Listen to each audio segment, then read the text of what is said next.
আমার জীবের আগ্রে অষ্টবাগর হইল শালক শিবের দোহাই লাগে। অতি বড় মূর্খ আমি, অতি বড় মতি, অধম দয়াল বলে শোনো পশুপতি। বলে Shiva Shiva Mahadev. Hello hello check, hello check, আমি বন্দি নমঃ হ্যালো হ্যালো। তোর সাথে আমি যাব ভব পারে, পাদ পদ্মে মুক্তি সর্বশাস্ত্রে করে।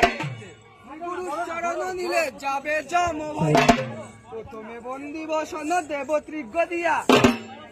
ও মা গো জগৎ চরণ বন্দি